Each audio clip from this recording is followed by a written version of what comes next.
सबसे पहले आप सभी लोगों को मेरा प्रणाम, पहला नमस्कार। छोटों को खूब सारा प्यार। मैं कविता आप सभी लोगों का अपने YouTube चैनल कविता जोशी उत्तराखंडी पर हार्दिक स्वागत करती हूँ। आज मैं आप सभी लोगों के साथ शेयर कर रही हूँ श्रीमद् भागवत कथा के तीसरे दिन की कथा की वीडियो आप लोगों के साथ शेयर कर रही हूँ। आप सभी लोग सुनिएगा। अगर आप लोगों को वीडियो पसंद आती है तो चैनल को लाइक शेयर सब्सक्राइब करना बिल्कुल मत भूलिएगा। तो जी चलिए वीडियो स्टार्ट करते हैं। राधे राधे। रूप एक ही है तीनों का। इस प्रकार से ब्रह्मा जी के अंश से चंद्रमा का, भगवान शिव जी के अंश से दुर्वासा मुनि और भगवान नारायण के अंश से अनसुईया के गर्भ में भगवान दत्तात्रेय महाराज जी का प्राकट्य हुआ। बोलो दत्तात्रेय भगवान की जय। तो मैत्रेय जी कहते हैं, विदुर जी मनु महाराज की सबसे छोटी बेटी जिनका नाम है प्रश्न, इसी प्रकार से दक्ष का दुस्साहस बढ़ता रहा महाराज। तो अंततो गत्वा भगवान शिव को दक्ष ने श्राप दे दिया। वह क्रोधाग्नि में जलने लगी। कहते हैं जिनका नाम है शिव, शिव का नाम, शिव मतलब होता है कल्याण, जिनका नाम ही कल्याणकारी है, आपने ऐसे भगवान शंकर से द्वेष क्यों किया? तो इस प्रकार से माता सती आज कहती है कि मेरे को लोग दाक्षायणी के नाम से भी जानते हैं क्योंकि मैं दक्ष की पुत्री हूं। तो कहते हैं कि आपने भगवान शंकर का अपमान किया है, तो यह अपमान भगवान शंकर का जो आपने किया, इसलिए अब मैं यह शरीर को नहीं रख सकती। तो सती ने तुरंत ही अपने शरीर को योगाग्नि का आवाहन करते हुए यज्ञ कुंड में उस शरीर को त्याग दिया। तो इस प्रकार से हम द्वार तिहारे आए हैं, शंभु तिहारी इच्छा से हम द्वार तिहारे आए हैं। संताप भरा मन ले करके संताप छुड़ाने आए हैं, शंभु तिहारी।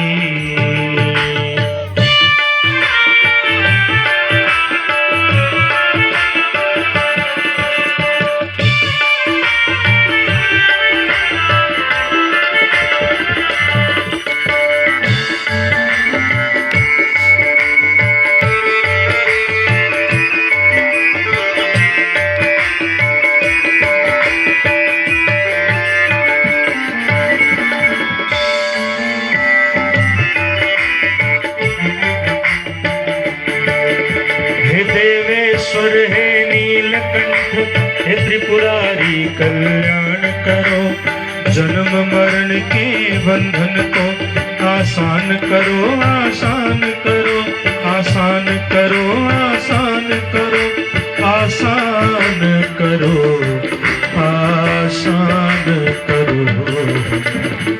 अंग धतूरा बेल पत्र ले तुम्हें मनाने आए हैं, शंभु तिहारी इच्छा से हम द्वार तिहारी आए हैं, शंभु तिहारी।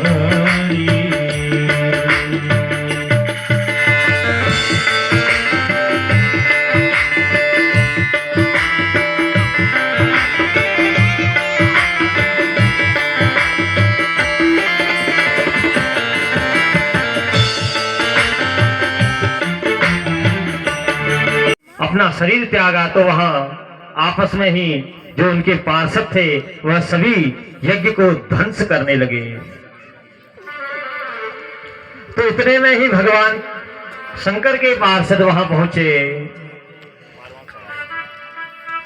और जब वह पहुंचे तो उन्होंने भगवान शंकर को बताया कि सती ने अपने शरीर जो है वह योगाग्नि में है जला दिए। तो इस प्रकार से उन्होंने भगवान शंकर को क्रोध आया और अपने जटा से एक वर्ष पटका, उससे वीरभद्र उत्पन्न हुए। बोलिए वीरभद्र भगवान की जय। तो जैसे ही वीरभद्र हुए तो वीरभद्र को आज्ञा दी, कहा कि दक्षम स यज्ञम जही, कहा कि दक्ष सहित पूरे यज्ञ को विध्वंस कर दो। ऐसे ही वहां सब भगवान के जो गण थे वह सभी गए और जिसके हाथ जो पड़ा सबने एक दूसरे को मारना प्रारंभ किया। तो भृगु मुनि को भाग रहे थे तो मणिमान नामक उन्होंने उन्हें दबोच लिया और वीरभद्र ने जाकर दक्ष प्रजापति को पकड़ लिया और पूखा को, किसी ने पूखा को पकड़ा और किसी ने भग को पकड़ा। इस प्रकार से बहुत वहां अफरा तफरी मच गई। इस प्रकार से अवशिष्ट सामग्री, तो यहाँ के बाद फिर सब प्रार्थना करने लगे और कहने लगे कि अवशिष्ट सामग्री में आपका ही भाग होगा। इस प्रकार से भगवान शंकर से कहा। भोलेनाथ ने कहा यजमान को बुलाओ। तो दक्ष का सिर तो अलग कर दिया था, तो उन्होंने कहा कि इसमें बकरे का सिर लगाओ। इस प्रकार से भोले तो महाराज प्रसूति का विवाह हुआ दक्ष प्रजापति के साथ। तो दक्ष प्रजापति के साथ हुआ, जिनके 16 बेटियां हुई, उन 16 कन्याओं में 13 पत्नियां धर्मराज की पत्नी बनी। उनमें से धर्म का मूर्ति नामक पत्नी के गर्भ से भगवान नर नारायण उत्पन्न हुए और आज भी वह बद्रीनाथ में विराजमान होकर तप कर रहे हैं। तो इस प्रकार से कहा कि जो स्वाहा नामक बेटी थी उसका विवाह अग्नि के साथ हुआ, इसलिए हम हवन आदि करते हैं तो कहते हैं अग्नि स्वाहा। तो इस प्रकार से कहा कि जो स्वधा नामक बेटी थी उसका विवाह पितरों के साथ हुआ। तो जैसे हम पितृ कार्य करते हैं तो उसमें स्वधा का उपयोग किया जाता है। शिव पत्नी सती की कोई संतान नहीं हुई, क्योंकि एक बार दक्ष ने भोलेनाथ का अपमान किया, जिसे देवी सती सह न सकी और माता सती ने अपना शरीर जो था वह यज्ञ कुंड में त्याग दिया। तो विदुर जी चौंक कर बोले और मैत्रेय जी से पूछा कि यह तो आश्चर्य की बात है, भगवान शंकर तो भोले हैं, तो आखिर ऐसा क्या हुआ जो भगवान शंकर से दक्ष ने द्वेष उत्पन्न किया। तो इस प्रकार से कहा कि एक बार ब्रह्मा ने समस्त देव परिकर के बीच में दक्ष को प्रजापति घोषित कर दिया। तो प्रजापति घोषित किया तो दक्ष जब सभा में आए तो सभी लोग उठे, लेकिन भगवान शंकर नहीं उठे। तो कहते हैं कि यौवन अवस्था में 4 चीजें अनर्थकारी होती हैं जो दक्ष को भी प्राप्त हुई। तो कहते हैं कि यौवन अवस्था में यौवनम धन संपत्ति ही, एक तो यौवन अवस्था है उसमें अपार धन मिल जाए तो वह भी मनुष्य से अनर्थ ही करवाता है। उसमें भी प्रभुत्वम अविवेकिता, उसमें भी पद प्रतिष्ठा मिल जाना, वह भी व्यक्ति से अनर्थ ही करवाता है। यौवनम धन संपत्ति प्रभुत्वम अविवेकिता, उसमें भी विवेक ना होना, तो कहा कि ये क्या है, एक ही कम अपि अनर्थ आयो। तो महाराज ये तो सब एक ही अनर्थकारी हैं। कहा कि किमु यत्र चतुष्टयम्, तो कहा कि जहां ये चारों हो तो वहां का कहना ही क्या। तो इस प्रकार दक्ष के ने जब उस सभा में दक्ष पहुंचे तो भगवान शंकर नहीं उठे और दक्ष को अभिवादन नहीं किया। तो दक्ष अहंकारी है, अभिमान ग्रसित होकर कहने लगा और भगवान शंकर को कहने लगा कि यह कैसा है, यह अपने ससुर के आने पर भी यह खड़ा नहीं हुआ। इस प्रकार से भगवान से बहुत अपशब्द कहने लगा। अचानक दृष्टि पड़ी, 3 लोग खड़े नहीं हुए थे उस सभा में। कौन नहीं हुए थे? ब्रह्मा, विष्णु, महेश। और इसकी नजर किस पे पड़ी? भगवान शंकर पर ही पड़ी। तो उसने सोचा कि यह तो मेरा दामाद है और यह खड़ा क्यों नहीं हुआ। तो इस अभिमान से और उसने कहा कि कहा मैंने अपनी कन्या का विवाह इस मरकट के साथ कर दिया। इस प्रकार से भगवान से वह अपशब्द कहने लगा। तो विशिष्ट लोगों में विशिष्ट लोगों का आगमन होना चाहिए। तो सभ्य समाज में एक भी अपसभ्य व्यक्ति आकर बैठ जाए तो सभा का स्वरूप ही बिगड़ जाता है। तो इस प्रकार से दक्ष कह रहा है, लोकपालों में हमारी प्रतिष्ठा है, यश है, मान है। तो बुरी गालियां देना उसने भगवान को प्रारंभ किया। तो छोटा व्यक्ति उनके सामने धूमिल हो जाता है। तो कहा कि निर्वपत्र, एक का अर्थ होता है निर्लज्ज और दूसरा का अर्थ होता है निर्गता, अपसमंता, त्रातम, रक्षणा, ऐसा सा निरपत्रा, जिनका कोई त्राण करने वाला, रक्षा करने वाला ना हो। तो इस प्रकार से दक्ष बोला, मैंने अपनी मृगलोचनी गृहीत्वा मृग सावाख्या पाणी मरकट लोचना। तो दक्ष कहता है कि मैंने कहा अपनी मृगलोचनी कन्या का विवाह इस मरकट के साथ कर दिया। ऐसे कटु वाक्य बोले और नंदीश्वर से रहा नहीं गया। पर भोलेनाथ ने इशारा किया कि नंदीश्वर तुम शांत हो जाइए। तो नंदी ने कहा कि यह आपके बारे में बुरा कह रहा है। तो कहा कि हम कैसे सुन सकते हैं। तो गोस्वामी तुलसीदास जी कहते हैं कि हरिहर निंदा सुनहि जे काना, हो ही पाप गौ घात समाना। तो कहा कि जो भगवान की निंदा जो कान सुनते हैं वह क्या है? गौघात के समान है। तो भगवान शंकर ने कहा कि नंदीश्वर ऐसा नहीं है, ससुराल की गाली तो सभी को खानी पड़ती है। तो भगवान शंकर जो है वह तो भोले हैं। इस प्रकार से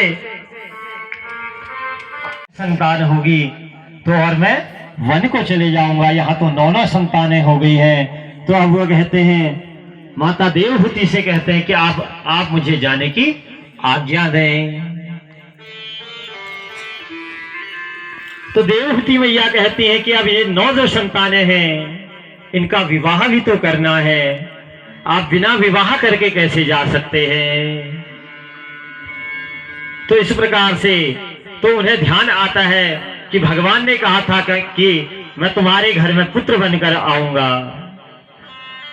तो कालांतर में भगवान कपिल के अवतार लेकर माता देवहूति के वहां पहुंचते हैं। तो इस प्रकार से वह कहती है कि तुम बिल्कुल खेद मत करो। तो साक्षात भगवान देवहूति के गर्भ में वह पधारे और ब्रह्मा जी के 9 ऋषि पुत्र के साथ वहां आए और सभी का विवाह उन्होंने किया। और कर्दम जी ने जो 9 बेटियां हैं वह 9 ऋषियों से उनका विवाह किया। ब्रह्मा जी प्रसन्न हुए तो सृष्टि का विस्तार के लिए वह सब तैयार हो गए। तो कहा कि कला देवी का विवाह मरीचि ऋषि के साथ हुआ, अत्रि का विवाह अनसुईया के साथ हुआ और अरुंधति का विवाह वशिष्ठ के साथ हुआ और ख्याति का विवाह भृगु जी के साथ हुआ और शांति का विवाह अथर्वण ऋषि के साथ हुआ, क्रिया का विवाह क्रतु के साथ हुआ और हविर्भु का विवाह पुलस्त्य ऋषि के साथ हुआ। इस प्रकार से 9 बेटियों का विवाह करके कर्दम जी ने उन्हें विदा किया। तो कहा कि जब बेटियां ससुराल चली गई तो कर्दम जी बोले कि देवी अब तो मैंने अपना उत्तरदायित्व निभा दिया है, अब तो मुझे जाने दो। तो इस प्रकार से अब देवहूति मैया रोकने का दुराग्रह नहीं किया और कर्दम जी चले गए। इस प्रकार से अब कर्दम जी जब चले गए तो देवहूति मैया और भगवान कपिल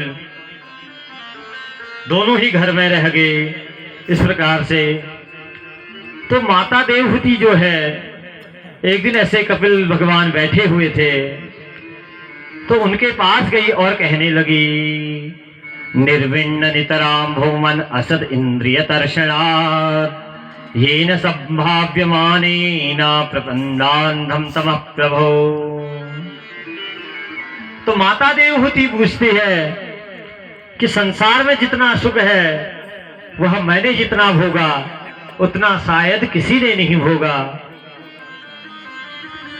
लेकिन मैंने यह देखा कि ये विषयों से मनुष्य तृप्त नहीं हो सकता।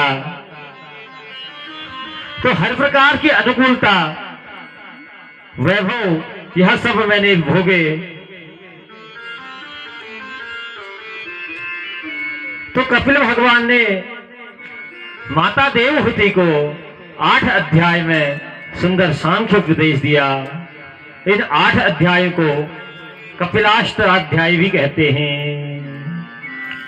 तो कपिल भगवान कहते हैं, मां संसार में चाहे जितने विषय जीव तृप्त हो जाएं, कितना भी विषय का भोग कर लें, पर उन्हें वास्तविक तृप्ति कभी नहीं मिल सकती।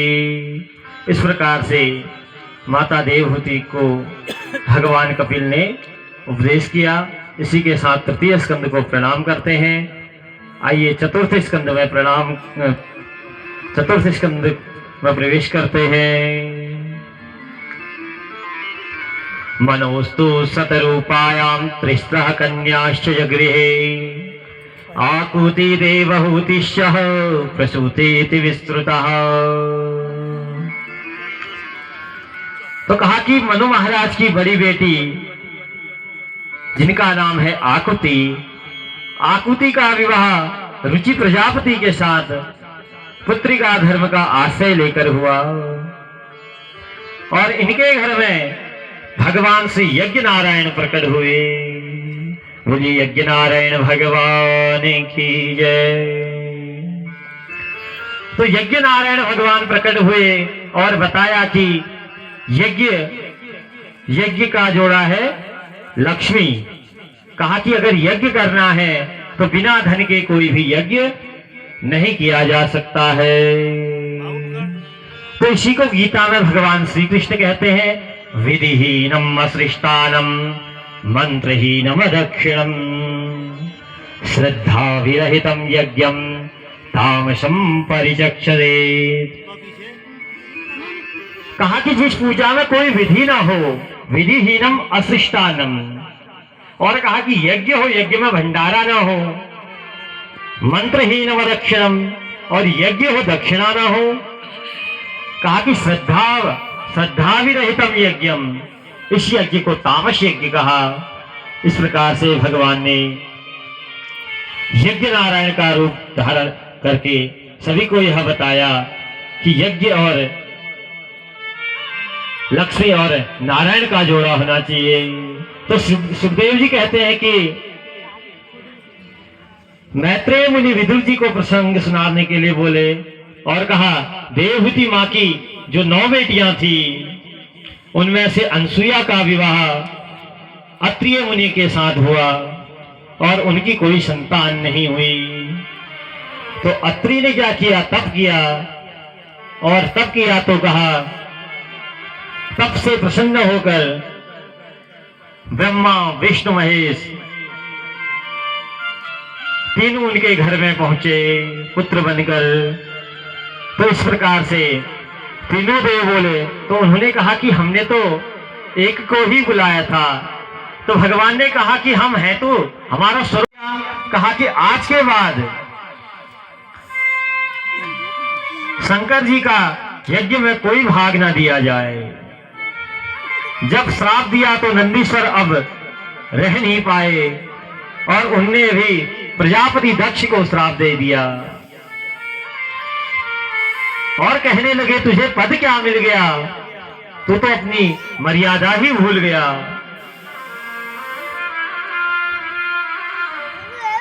इतना अभिमानी हो गया, अभिमान से भगवान भोलेनाथ का भी अपमान कर दिया दक्ष ने।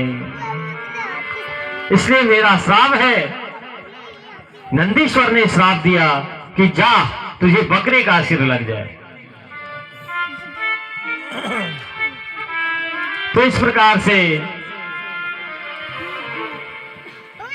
मेरा श्राप है कि तुझे बकरे का मुंह लग जाए। भृगु जी खड़े खड़े दाढ़ी घुमाकर बोले, ए नंदी, ये ससुर दामाद का आपसी झगड़ा है, तुम्हें बीच में नहीं आना चाहिए। इस प्रकार से सब एक दूसरे को साथ देते जा रहे थे। शिवजी से द्वेष करके अब की बार दक्ष ने हरिद्वार में कनखल में एक बृहस्पति याग का आयोजन किया। उसमें सभी देवी देवताओं को बुलाया और सभी का भाग रखा, लेकिन भगवान शंकर को छोड़कर। तो सभी देवी देवता वहां जा रहे थे दक्ष के यहाँ। तो माता पार्वती ने जब देखा आकाश मार्ग से सभी जा रहे हैं, कहा हरिद्वार कनखल। तो उन्होंने देखा तो उन्होंने पूछा कि आप लोग कहाँ जा रहे हैं। तो उन्होंने बताया कि दक्ष ने यज्ञ रखा है, हमें उसी यज्ञ में जा रहे हैं। तो इस प्रकार से सती ने कहा, अच्छा हमें तो कोई निमंत्रण नहीं आया। तो वह सोचने लगी कि कहीं पिताजी निमंत्रण देना भूल गए होंगे। तो भोलेनाथ ने कहा, वो तो सवेरे से देवता जाते हुए दिख रहे थे। तो अब सती भी कहती है कि हमें भी वहां जाना चाहिए। तो भगवान शंकर ने आज तक यह बात माता सती को नहीं बताई कि तुम्हारे पिताजी ने मेरा अपमान किया और जो यह यज्ञ है इसमें हमें इसलिए नहीं बुलाया। तो माता सती आज जाने की जिद करती हैं। तो भगवान समझ जाते हैं। तो कहते हैं कि ऐसे अवसरों पर स्नेहजनों से भेंट होती है। तो महाराज आज माता सती कहना चाह रही है कि जैसे यज्ञ याग आदि होता है उसमें अपने सगे संबंधियों से हमारा परिचय होता है। तो वह कह रही है कि मुझे भी जाना चाहिए, चाहे निमंत्रण क्या पता देना भूल गए। तो माता आज सती जाने के लिए तैयार होती है। तो कहते हैं कि ऐसे स्थान पर नहीं जाना चाहिए। कहाँ नहीं जाना चाहिए? आवत ही हर से नहीं, नैनन नहीं स्नेह, तुलसी तहाँ न जाइए, कंचन बल से में। तो कहा कि ऐसे स्थान पर नहीं जाना चाहिए जहां आपके आने से किसी के मुंह में प्रसन्नता न आए, और जहां आप जाएं आपका आदर सत्कार न हो। तो कह रहे हैं कि ऐसे स्थान पर नहीं जाना चाहिए। तो माता सती आज जिद कर रही है लेकिन भगवान समझ गए कि मैं अगर इसे रोकूंगा तो भी यह प्राण त्याग देगी, इससे अच्छा यह है कि इन्हें जाने दिया जाए। तो माता सती आज भगवान शंकर से जाने की आज्ञा मांगती है। निष्क्रामति निर्विशति द्विधा ससा। अब मन में द्विविधा है, भगवान शंकर जाओ भी नहीं कह रहे, न जाओ भी नहीं कह रहे। तो अब जैसे ही घर से बाहर निकलती है तो फिर वापस आ जाती है, आज्ञा नहीं है, नहीं जाना चाहिए। इस प्रकार से जाऊं न जाऊं, तो लास्ट में चली ही जाती है। तो मतलब दुविधा में है कि जाए जाए न जाए जाए। तो कहते हैं दुविधा में दो नू गए, माया मिली न राम। इस प्रकार से जब माता सती वहां चले जाती है और जैसे ही घर पहुंचती है और जहां उनका कोई आदर सत्कार नहीं हुआ, केवल एक माता जी ने ही उनका सादर सत्कार वगैरह किया और उन्हें अपने गले से लगाया और नूतन वस्त्र आदि माता सती को प्रदान किए। तो माता सती ने जब देखा यज्ञ मंडप जो बना हुआ है उसमें सभी का भाग है, लेकिन भगवान शंकर का कोई स्थान वहां नहीं देखा। तो माता सती ने सोचा पिताजी से भी मिलना चाहिए। तो इस प्रकार से जब उन्होंने सोचा,